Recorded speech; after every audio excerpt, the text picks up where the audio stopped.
군사력을 유지하는 것이 지극히 합리적이고適当한 겁니다. 맞죠?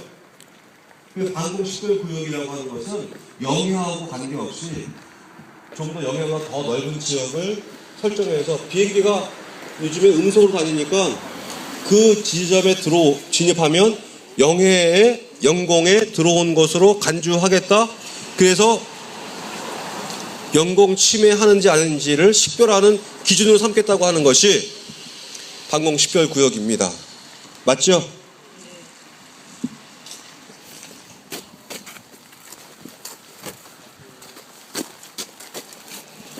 중국이 며칠 전에 방공식별구역을 특정해서 여기에는 여러 가지 기관이 있는데 사실 미국도 일본을 이같이 여러 가지 미국이다. 여러분 다 아시죠? 일본이 끊임없이 그 중국과 영토 분쟁하고 있는 센카쿠 열도라고 하는 거기를 자꾸 자극을 해서 중국을 불편하게 만들었어요. 일본이 자기들 마음대로 그렇게 했을까? 미국의 승인 없이 국가적으로 그렇게 했을까? 일본이 자위대를 군비 신강을 마음대로 할 수 있어요? 없어요? 무서운 상황이겠죠? 요새 허락을 받아야죠? 그러면 센카쿠 열도 자꾸 건드리는 이유가 뭘까요? 미국의 의도를 대신 해주는 거라고 우리가 추측할 수 있겠죠. 자, 그러니 중국 입장에서는 이 골치 아프니 방공식별구역이라도 해놔서 차단해야 되겠다고 하는 모든 부분이 괜찮은 거예요. 그러다 보니까 한국은 이거 이호도도 없고 홍도도 빠져있는 우리 방공식별구역은 그랬네? 방공식별구역은 우리나라가 만든 게 아니었어요. 누가 만들었죠? 미국이 휴전과 동시에 방공식별구역을 일방적으로 선포하는 것이 우리나라의 방공식별구역이었어요. 엊그제 박근혜 대통령이 우리나라 새로운 방공식별구역을 발표했죠. 거기 2호도도 포함되고 지금 중국부터 방공식별구역하고 중첩되고 일본이 얘기하고 있는 방공식별구역하고 중첩됩니다. 이게 국제 분쟁으로 발전한 세계가 당연히 있는 거죠. 방공식별구역 얘기를 하면서 군사 전문가라고 하는 평론가들이 두 가지 얘기를 했습니다.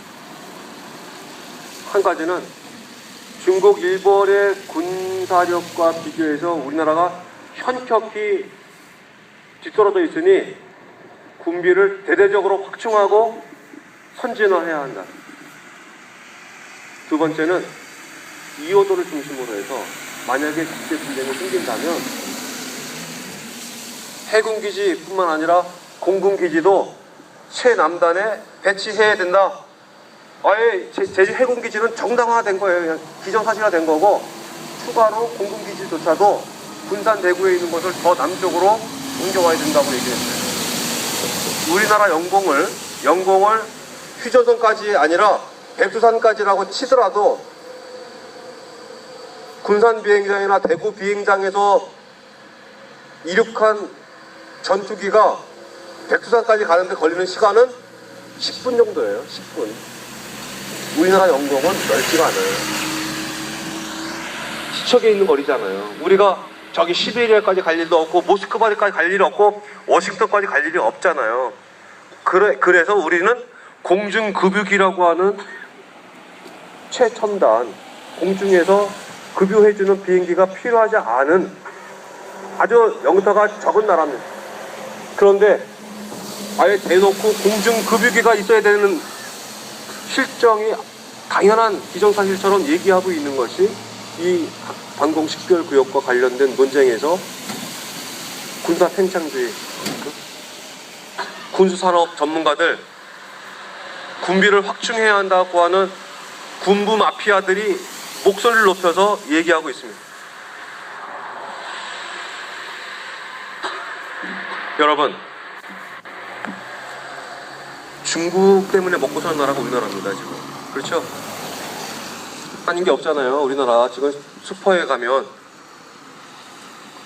중국하고 우리가 싸워서 생존할 수 있겠습니까? 여러 가지로.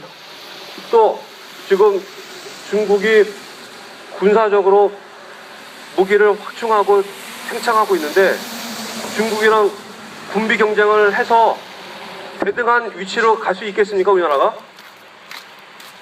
미친놈이죠. 그 군비 경쟁을 중국하고 하겠다고 하는 나라가 있으면 말이 안 되는 거 아닙니까? 근데 지금 이 나라는 군비 경쟁을 해야 된다는 얘기 하는 거예요, 지금. 중국과 군비 경쟁에서 뒤떨어지면 안 된다고. 이게 제정신입니까? 그런 게 아니죠. 우리 경계해야죠. 지금 재래식 무기로 무장되어 있는 전 세계 군사력으로 무기로 이것이 터지며 지구 7번을 깨뜨릴 정도의 군사력이라 하는데 우리 얼마나 더 많은 무기를 가지고 있어야 전쟁 없는 사회, 평온한 사회를 구가할 수 있을 거라 생각합니까? 여러분, 그 중남미에 상비군이 없는 나라 아십니까? 코스타리카.